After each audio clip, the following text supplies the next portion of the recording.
Donc, je suis content de vous accueillir ici pour partager cette histoire-là avec vous. Puis, nous, on a travaillé là-dessus, ce projet-là, depuis environ un an. Même, je te dirais, le projet, autre chose, depuis plus qu'un an.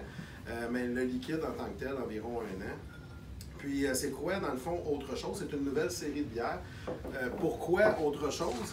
C'est que les gens demandent beaucoup des styles de bière qui sont en dehors de notre créneau franco-belge. Donc, vous savez, Unibrou, fondé en 91, on s'est tout le temps spécialisé dans les bières de style belge refermentées en bouteille avec la méthode champenoise. Donc, c'est ça qui a fait notre renommée, finalement, chez Unibrou. Puis, à travers les années, il y a beaucoup... La plupart des brasseries font des bières de tous les styles et de toutes les origines. Alors que nous, on est vraiment cantonné dans un style bien particulier et depuis le début, on ne dérogeait pas à ce style-là, alors que tous les autres offraient plein de styles différents. Et alors, on était vraiment avec style de type belge et c'est ça qui change aujourd'hui. Donc, c'est ça. À partir de là, pourquoi autre chose? Bien, moi, c'est sûr, je me promène un peu partout, puis les gens posent beaucoup de questions. Bon, tu sais, il y a des fans, on parle d'IPA, il y a des fans d'IPA, on s'entend que les IPA, c'est quelque chose à travers les 10 dernières années, même plus. C'est à partir de la côte ouest, ça a migré vers la côte est, puis ça n'a pas perdu son souffle à travers les années non plus, puis les gens demandent beaucoup. Hey, Unibrou, ça serait le fun de faire un IPA. Mais en même temps, je vais faire un IPA, ça va en dehors de notre ADN. Donc, à partir de là, si on veut faire une IPA, il faut communiquer clairement. Parce que, tu sais, c'est autant quand tu bâtis quelque chose comme ça fait 26 ans qu'on a bâti notre créneau franco-belge, c'est un équilibre qui peut être fragile si on décide de sortir d'autres styles de bière. Les gens vont dire, ben là, Unibrou, c'est rendu quoi? Tu sais, les puristes Unibrou vont dire, ben là, c'est rendu quoi, Unibrou? C'est quoi cette affaire-là? Qu'est-ce qu'ils sont en train de faire? Donc, la façon de le faire, nous autres, on a décidé de le faire passer à travers une nouvelle série de bières. Puis, évidemment, avec le nom Autre chose, c'est assez évident que ça va être autre chose. Puis, on communique clairement notre intention. Donc, là, on s'éloigne du créneau franco-belge. C'est pas une bière qui est refermentée en bouteille, c'est une bière qui est carbonatée, comme la grande masse des bières conventionnelles qui sont trouvées sur le marché. Donc, une IPA, évidemment, ça fait tellement longtemps que je me fais demander une IPA. Fait que là, je dis souvent aux gens, tu sais, puis ça les fait rire. J'ai dit, est-ce que le monde a vraiment besoin d'un autre IPA, tu sais, parce qu'il y en a tellement des IPA. Puis là, j'ai dit, ben écoute, en as-tu vraiment besoin d'un autre IPA? Mais apparemment, je pense que les gens y tiennent beaucoup. Fait que j'ai dit, ben regarde, tant qu'à faire quelque chose de différent, on va faire vraiment quelque chose de différent. On va faire une IPA Unibrou. Maintenant, pourquoi la pêche? Pourquoi IPA à la pêche? L'histoire de la pêche, c'est que j'ai commencé à travailler sur un autre IPA avant. J'avais travaillé sur une IPA avec l'épinette. J'avais intégré l'épinette noire. J'avais fait un voyage dans le Grand Nord du Québec, là, dans le coin d'Albanel. Puis j'avais été rechercher différentes aromates, des épices, tout ça. Puis là, à partir de là, j'avais travaillé sur un projet. Tout le monde avait bien aimé au Québec ce projet-là. Mais maintenant, on fait partie aussi de la grande famille Seaman. Et j'espère qu'ils ont fait des point. notes. J'ai accroché le bouton. Il n'y a pas de problème. Puis là, t'appelles la police. Oh my God. Donc, il n'y a pas de problème, il n'y a aucun problème. À partir de là, c'est correct. Les gens vont se rappeler au moins de ce moment-là. Donc, à partir de là, moi, j'ai travaillé ce projet-là. Les gens avaient beaucoup aimé le liquide, mais on a pris la décision de ne pas y aller avec ce liquide-là en tant que premier liquide de la famille Autre chose. Là, à partir de là, je dis bon, OK, ben, il va falloir faire autre chose. Tu sais. Fait que là, je suis parti. Puis c'est drôle parce que ça, c'est arrivé au mois de juillet, vraiment, qu'on a eu la décision. Puis, fait que là, moi et Lisiane, on avait parlé un peu, bon, ça va être quoi les prochaines étapes.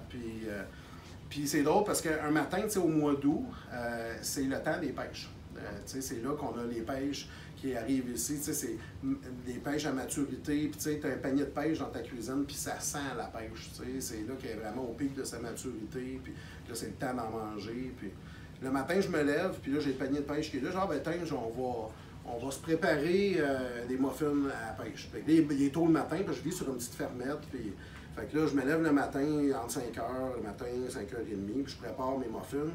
Après ça, je vais à l'étable, on va faire le train, puis je reviens, puis quand je rentre, les muffins sont en train de cuire, puis je rentre en dedans, puis ça sent vraiment, tu sais, la pêche. Puis là, je me dis, aïe, une IPA à la pêche.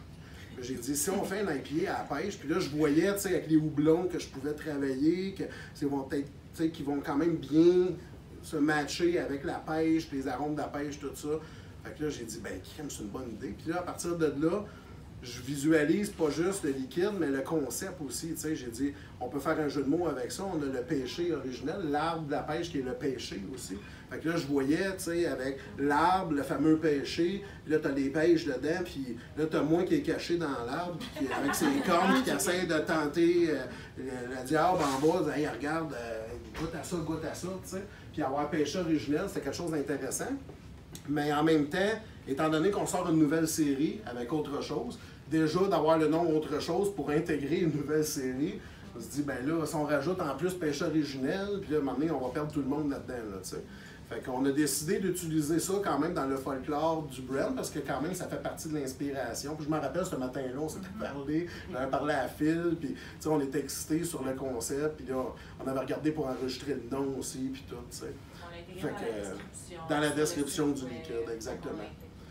Fait que j'ai commencé à travailler avec ça, puis là, j'ai travaillé avec différents houblons, tu sais, puis évidemment, quand tu fais un IPA, ben, tu sais, c'est à propos du houblon, hein, beaucoup. Puis là, j'ai regardé quel houblon pouvait bien s'intégrer avec la pêche, puis tout ça. Pour ceux qui sont moins habitués avec le monde de la bière, là, en ce moment, sur le marché, il doit y avoir au moins 200 houblons différents. Donc, quand il dit j'ai joué avec différents houblons, c'est comme un chef en cuisine qui pense à différents aromates, puis ce goût de houblon-là avec ce côté plus aromatique-là, puis qui réussit à se les mettre en tête. Là. Ça fait que c'est vraiment une gymnastique. Ouais, c'est ça, c'est vraiment au niveau de la conception du liquide. Puis finalement, ben, on a 4 houblons là-dedans. Puis ça, c'est quelque chose aussi qui est une primeur pour Unibroue, parce qu'on n'a pas normalement, nous autres, moi je travaille beaucoup dans des bières très équilibrées. Là, évidemment, aujourd'hui, on va goûter quelque chose d'autre avec autre chose. C'est quelque chose qui est, tu sais, évidemment, une IPA, c'est débalancé du côté de l'amertume, puis du côté des houblons, le profil hoppy, puis aromatique, tout ça. Puis c'est voulu comme ça, c'est une IPA, on s'entend. Donc, à partir de là, je dis, OK, on va travailler avec les houblons. Quel houblon qu'on va travailler? On a décidé de présenter les houblons aussi. On a travaillé avec le Galaxy, avec le Citra, avec le Cascade. C'est des houblons qui vont faire sortir beaucoup des notes de fruits, fruits tropicaux, mais aussi beaucoup agrumes.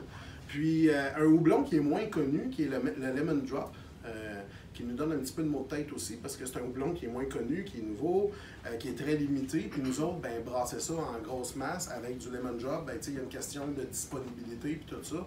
Fait que on travaille avec ce houblon-là au niveau du dry hop. Le Lemon Drop donne vraiment des notes un peu plus citron, mais aussi thé vert. Il y a une certaine complexité qui veut vraiment bien matcher avec la pêche qui est là-dedans. C'est vraiment intéressant l'équilibre qu'on a été chercher avec ces 4 houblons-là, avec la pêche intégrée. Donc, on se ramasse avec une IPA à 50 IBU, qui est quand même, tu sais, je veux dire, il y a des IPA à 100 à 125 IBU, que, tu sais, je veux dire, c'est facile de se ruiner le palais avec l'amertume. Je te dirais que de façon générale, cette IPA-là, les gens, moi je reviens de Philadelphie la semaine passée, puis en fin de semaine, j'ai des événements là-bas. J'ai fait goûter là-bas la bière aux gens juste pour voir la perception. Puis de façon générale, les gens qui n'aiment pas l'IPA aiment cette bière-là. Ils trouvent ça très intéressant, le profil de la bière. Les gens maintenant qui aiment l'IPA, qui sont des puristes IPA, c'est environ la règle du 80-20.